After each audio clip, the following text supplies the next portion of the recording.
दोस्तों ये कहानी ऐसे दो मर्दों की है जिन्हें बहुत सालों पहले फ्रीज कर दिया गया था, लेकिन एक दिन जब उन्हें बाहर निकाला गया तब उन्हें पता चलता है कि दुनिया से सभी मर्दों का नामो निशान मिट चुका है। हर जगह सिर्फ औरतें हैं और इन औरतों के बीच में सिर्फ ये दो मर्द ही बचे हुए हैं। तो कहानी शुरू होती है साल 1991 से। यहाँ पर हम एक प्रेस कॉन्फ्रेंस को देखते हैं जो हो रही थी सदी के पहले ह्यूमन हाइबरनेशन के बारे में, और इसमें वॉलंटियर कर रहे थे दो आदमी, मैक्स और एल्बर्ट। वहीं पर हम एक प्रोफेसर को देखते हैं जिसने इस मशीन को बनाया था। फिर प्रोफेसर सभी को बताता है कि हमारा ये एक्सपेरिमेंट सफल रहा है। हमने इस चिंपांजी को 6 महीने के लिए उस चैम्बर में डालकर रखा हुआ था और इस चिंपांजी की उम्र बिल्कुल भी नहीं बढ़ी, ऊपर से वो बिल्कुल स्वस्थ भी है। इसलिए प्रोफेसर अब अपने अगले एक्सपेरिमेंट के लिए इंसानों का इस्तेमाल करना चाहता है, जिसके लिए मैक्स और एल्बर्ट उस मशीन के अंदर जाना चाहते थे। प्रोफेसर कहता है कि इस बार मैं इन तीनों को 3 साल के लिए मशीन में डालना चाहता हूँ, लेकिन ये काम बहुत ज्यादा रिस्की था क्योंकि इंसान का शरीर चिंपांजी के शरीर से बहुत अलग होता है, इसलिए इस काम को करने में दिक्कतें हो सकती हैं। लेकिन इस सबके बाद भी मैक्स और एल्बर्ट उस मशीन में जाने के लिए तैयार थे।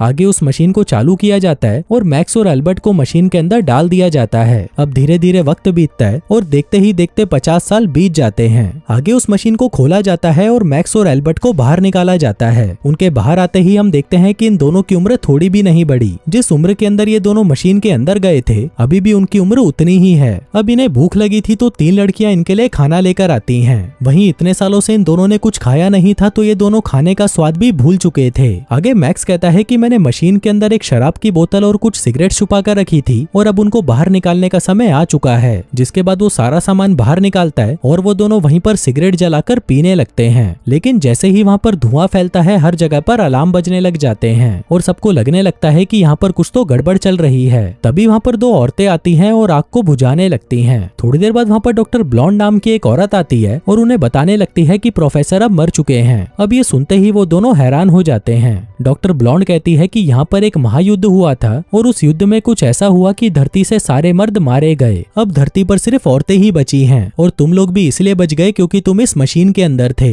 अब इस बात को सुनकर वो दोनों बौखला जाते हैं और यहाँ से भागने लगते हैं। लेकिन जैसे ही वो बाहर के दरवाजे को छूते हैं उन्हें बिजली का एक जोर का झटका लगता है और वो नीचे गिर जाते हैं। आगे एल्बर्ट इस बारे में सोचने लगता है और मैक्स से कहता है कि भाई सब कुछ ठीक है, हम 50 साल से मशीन के अंदर थे ना, इसलिए हमें ऐसा लग रहा है। मैक्स कहता है कि भाई तुम बिल्कुल ठीक कह रहे हो, अगर इस धरती पर मर्द ही नहीं है तो हमारी जनरेशन आगे कैसे बढ़ रही है। उधर दूसरी तरफ इनकी बातों को डॉक्टर ब्लॉन्ड सुन रही थी और फिर वो इन्हें जवाब देती है कि यहाँ पर बच्चे मशीन से बनाए जाते हैं। अब इस बात को सुनते ही वो दोनों और भी ज्यादा हैरान हो जाते हैं। उधर दूसरी तरफ डॉक्टर ब्लॉन्ड के पास एक और डॉक्टर मारिया आती है और वो उसे कहती है कि तुम्हें अपने रिसर्च के बारे में बाकी के डॉक्टर से भी बात करनी चाहिए, तुम ऐसे ही चुपके से इन दोनों पर रिसर्च नहीं कर सकती। वहीं दूसरी तरफ हम मैक्स और एल्बर्ट को देखते हैं जिनके कमरे में एक टीवी अचानक से चालू हो जाता है और उसमें एक बच्ची कुछ बोल रही होती है। अब ये देखकर मैक्स समझ जाता है कि जो बच्चे पैदा हो रहे हैं वो टेस्ट ट्यूब की मदद से हो रहे हैं। अब ये सुनकर मैक्स दुखी हो जाता है और कहता है कि ये लोग बच्चों के साथ ऐसा कैसे कर सकते हैं। एल्बर्ट कहता है कि पिछले 50 सालों में बहुत कुछ बदल चुका है, आजकल तो इन औरतों को प्रेग्नेंट होने के लिए इंटीमेट होने की भी जरूरत नहीं है। जिसके बाद ये दोनों दारू पीने लगते हैं और इमोशनल हो जाते हैं। फिर अगली सुबह जैसे ही इन दोनों की आंख खुलती है ये लोग अपने सामने डॉक्टर ब्लॉन्ड को देखते हैं। वो इनसे पूछती है कि तुम दोनों को कैसा महसूस हो रहा है। मैक्स कहता है कि अभी तो सब कुछ ठीक है, लेकिन अगर तुम मेरे साथ इंटीमेट हो जाती तो ज्यादा मजा आता।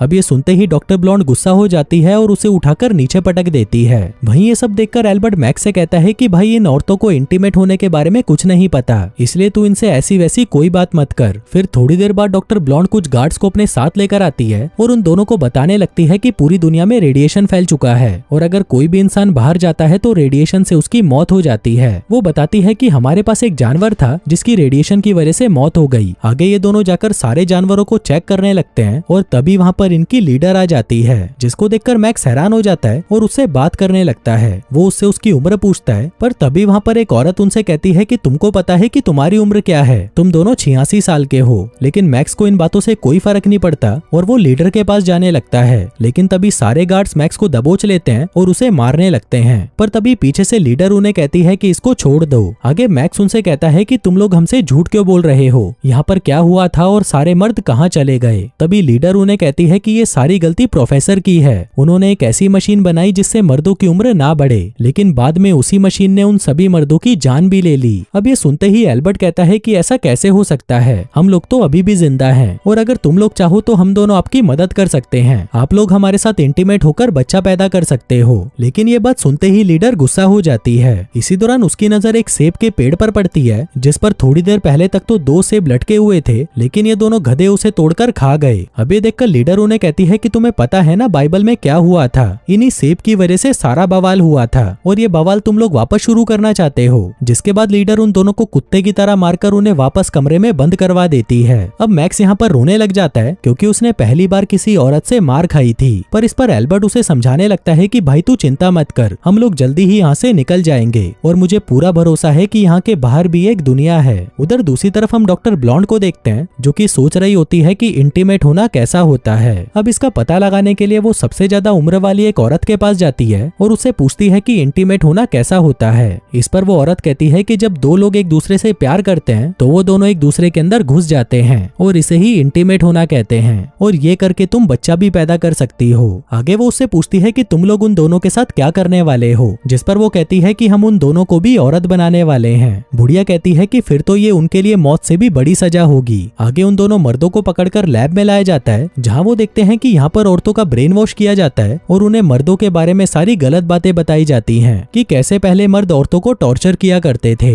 आगे इन दोनों को एक एक फॉर्म साइन करने को दिया जाता है जिस पर लिखा था कि इन दोनों के शरीर पर एक्सपेरिमेंट्स किए जाएंगे, लेकिन ये पढ़ते ही वो दोनों फॉर्म पर साइन करने से मना कर देते हैं। फिर कुछ देर बाद उनके ऊपर की सीलिंग खुलती है जहाँ पर बहुत सारी औरतें बैठी हुई थी। दरअसल ये औरतें यहाँ पर फैसला करने आई थी कि इन मर्दों के साथ क्या करना चाहिए, लेकिन ये सुनते ही वो दोनों वहाँ से भाग जाते हैं। फिर रास्ते में इन्हें 2 औरतें नजर आती हैं जिनको देखते ही वो उन पर टूट पड़ते हैं और उन्हें किस करने लगते हैं। वहीं वो सारी औरतें मिलकर ये फैसला करती हैं कि अब वो इन दोनों मर्दों पर एक्सपेरिमेंट्स करेंगे। दूसरी तरफ वो दोनों भागते हुए नीचे पहुंच जाते हैं जहाँ पर इनको एक अंडरग्राउंड रास्ता नजर आता है जिसकी मदद से वो दोनों और नीचे पहुंच जाते हैं। फिर बाहर आते ही उन्हें वहाँ पर एक शराब की बोतल पड़ी हुई मिलती है और उसके साथ एक न्यूज़पेपर भी जिसमें लिखा था कि 1993 में एक ऐसा हादसा हुआ जिसमें सारे मर्द मारे गए। पर तभी वहाँ पर इनको पकड़ने के लिए कुछ गार्ड्स पहुंच जाते हैं जिनको देखते ही वो वहाँ से भागकर एक टनल की मदद से बाहर आ जाते हैं। फिर बाहर आते ही इन्हें वहाँ पर बहुत सारी औरतें दिखाई देती हैं जो कि पार्टी कर रही थीं। दरअसल ये औरतें बागी थीं और ये लीडर के नियमों को नहीं मानती थीं। अब वो दोनों ये सब देख ही रहे थे कि तभी वहाँ पर गार्ड्स आ जाते हैं और इन दोनों को दबोच लेते हैं। वहीं नीचे भी वो सभी औरतें गार्ड्स को देखकर डर जाती हैं और वहाँ से भागने लगती हैं। अब इसी भगदड़ का फायदा उठाकर मैक्स और एल्बर्ट भी गार्ड्स को चकमा दे देते हैं और वहाँ से भाग जाते हैं। लेकिन भागते भागते ये लोग एक लिफ्ट में पहुंच जाते हैं और वहाँ ये देखते हैं डॉक्टर ब्लॉन्ड को, जिसको देखकर ये दोनों डर जाते हैं। पर तभी डॉक्टर इनको समझाती है कि अगर तुम लोग बाहर गए तो जिंदा नहीं बचोगे। इस पर वो दोनों कहते हैं कि हमको पागल मत बनाओ। तभी डॉक्टर ब्लॉन्ड उन दोनों को एक मशीन के पास लेकर आती है और उससे उनको बाहर देखने के लिए कहती है। फिर उस मशीन से देखने पर उनको पता चलता है कि बाहर हर जगह तबाही मची है और कोई भी इंसान बाहर जिंदा नहीं रह सकता। इसके साथ साथ डॉक्टर उनको बाहर का रेडिएशन भी दिखाती है कि बाहर का रेडिएशन लेवल कितना ज्यादा है और इसी रेडिएशन की वजह से सारे आदमियों की मौत हुई थी। लेकिन वो दोनों उसकी ये बातें नहीं मानते और कहते हैं कि हम तो बाहर जाकर मरना पसंद करेंगे, जो कहकर वो वहाँ से चले जाते हैं। तभी डॉक्टर ब्लॉन्ड कहती है कि मैं तुम्हें ऐसे मरता हुआ नहीं देख सकती, जो कहकर वो वहाँ पर गार्ड्स को बुला लेती है। तभी वहाँ पर गार्ड्स आकर उन्हें वहाँ से ले जाने लगते हैं। अब वो दोनों डॉक्टर ब्लॉन्ड को गालियां देने लगते हैं और कहते हैं कि तुम बहुत खुदगर्ज लड़की हो। तभी डॉक्टर ब्लॉन्ड के पास 2 गार्ड्स आती हैं और उसे बताने लगती हैं कि तुम्हारा प्रमोशन कर दिया गया है। साथ ही वो उसे ये भी कहती है कि इन दोनों मर्दों को वांटेड घोषित किया गया है और अब जल्दी ही इनको ऑपरेशन करके लड़की बना दिया जाएगा। लेकिन इससे पहले डॉक्टर को तुम्हारे रिसर्च की जरूरत है क्योंकि इन दोनों के साथ सबसे ज्यादा तुम ही रही हो और तुम्हारे रिसर्च के आधार पर ही इन दोनों को औरतों में बदला जाएगा। लेकिन तभी हम देखते हैं कि डॉक्टर ब्लॉन्ड को ये चीज अब अच्छी नहीं लग रही थी और वो नहीं चाहती थी कि इन दोनों को औरतों में बदला जाए। उधर दूसरी तरफ हम मैक्स और एल्बर्ट को देखते हैं जिनको लैब ले जाया जाता है। पर तभी वो दोनों चिल्लाने लग जाते हैं कि हम औरत बनने की बजाय मरना पसंद करेंगे। लेकिन वो औरतें किसी की नहीं सुनती और मैक्स को अंदर ले जाने लगती हैं। इसी दौरान मैक्स की नजर उसकी पत्नी पर पड़ती है जो उसे कहती है कि जब तुम हाइबरनेशन में गए थे तब मेरे पेट में तुम्हारा बच्चा था, लेकिन तुमने ना तो मेरी परवाह करी ना अपने बच्चे की। जो कहकर वो उसका ऑपरेशन करने ही वाली थी कि तभी वहाँ पर डॉक्टर ब्लॉन्ड आ जाती है। वो उन दोनों को वहाँ से बचाकर भागने लगती है, पर क्योंकि एल्बर्ट को एनेस्थीसिया का इंजेक्शन लगा दिया गया था जिसके चलते उसे डरावने सपने आने लगते हैं और उसकी हालत खराब हो जाती है। तभी ऊपर जाते ही उन्हें वहाँ पर 2 गार्ड्स नजर आती हैं और डॉक्टर ब्लॉन्ड उन्हें कहती है कि जल्दी से अपने कपड़े उतारो और ये इन दोनों आदमियों को दे दो। आगे वो दोनों उन कपड़ों को पहन लेते हैं जो कि रेडिएशन से बचने वाले सूट थे।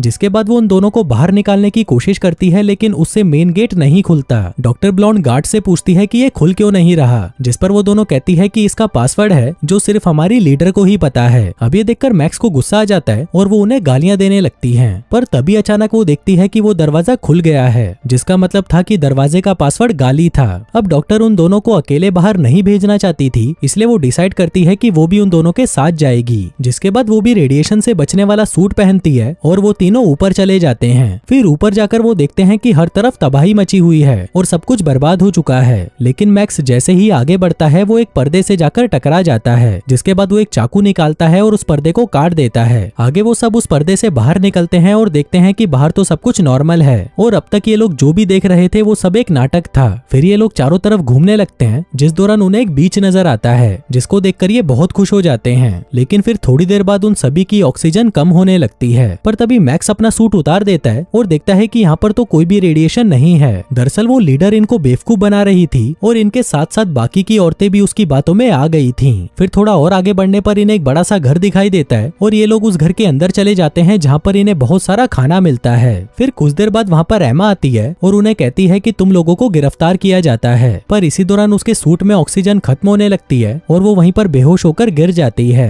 तभी एल्बर्ट उसे उठाकर घर के अंदर ले जाता है और उसका सूट उतारने लगता है। लेकिन फिर जैसे ही एमा की आंख खुलती है वो एल्बर्ट के ऊपर चिल्लाने लगती है। इसी दौरान गलती से उससे रिमोट दब जाता है और तब इन्हें पता चलता है कि लीडर ने हर जगह ये अफवाह फैला दी है कि डॉक्टर ब्लॉन्ड की मौत हो चुकी है। जिसके बाद वहाँ पर दो औरतों को दिखाया जाता है और कहा जाता है कि ये दोनों मैक्स और एल्बर्ट हैं, जिन्हें ऑपरेशन करके औरत बना दिया गया है। अब ये लोग ये सब देख ही रहे थे कि तभी इन्हें एहसास होता है कि बाहर से कोई आ रहा है और ये लोग जल्दी से छुप जाते हैं। इसी दौरान वहाँ पर लीडर आ जाता है और तब इन्हें पता चलता है कि ये घर इनकी लीडर का है। लेकिन तभी लीडर अपने घर की हालत देखकर समझ जाती है कि यहाँ पर कोई और भी है। फिर जैसे ही वो अलमारी खोलती है तभी मैक्स और एल्बर्ट उसे दबोच लेते हैं और तब इन्हें पता चलता है कि इनकी लीडर कोई औरत नहीं बल्कि एक आदमी है। अब ये देखकर वो दोनों हैरान हो जाते हैं और उसे कहते हैं कि तुम चाहते क्या हो और ये सब क्यों कर रहे हो। तब वो आदमी अपनी सारी सच्चाई बताता है कि 20 साल पहले मैं इस धरती पर इकलौता आदमी बचा था, लेकिन ये सभी मुझे लड़की बनाने के पीछे पड़ गए थे, इसलिए मैं खुद ही मेकअप करके लड़की बन गया और इनके साथ रहने लगा, जिसके एक वक्त बाद मुझे यहाँ का लीडर बना दिया गया। तभी मैक्स और एल्बर्ट उसे कहते हैं कि तुमने उन औरतों को बताया क्यों नहीं कि बाहर रेडिएशन जैसा कुछ नहीं है। इस पर लीडर कहता है कि पहले यहाँ पर बहुत रेडिएशन था, लेकिन धीरे धीरे रेडिएशन खत्म होता गया, लेकिन मेरी हिम्मत ही नहीं हुई कि मैं इनको सब कुछ सच बता दूं, क्योंकि वो सभी औरतें सन की हैं। इसके बाद मैक्स और डॉक्टर ब्लॉन्ड एक साथ इंटीमेट होने लगते हैं और वहीं एल्बर्ट और एमा भी इनको देखकर शुरू हो जाते हैं। फिर अगले दिन वो दोनों उस लैब में पहुंच जाते हैं जहाँ पर बच्चों को बनाया जाता था, जिसके बाद वो उनके फॉर्मूले में अपने प्यार की निशानी मिला देते हैं ताकि अगली बार जब भी इन बच्चों को बनाया जाए तो उनमें सभी मर्द पैदा हों। फिर कुछ सालों बाद जब बच्चे पैदा होते हैं तो उनमें एक मर्द पैदा होता है। इसी दौरान जब एक नर्स उस लड़के को देखती है तो वो जोर से चिल्लाने लगती है। और दोस्तों इसी के साथ ही ये कहानी यहीं खत्म हो जाती है।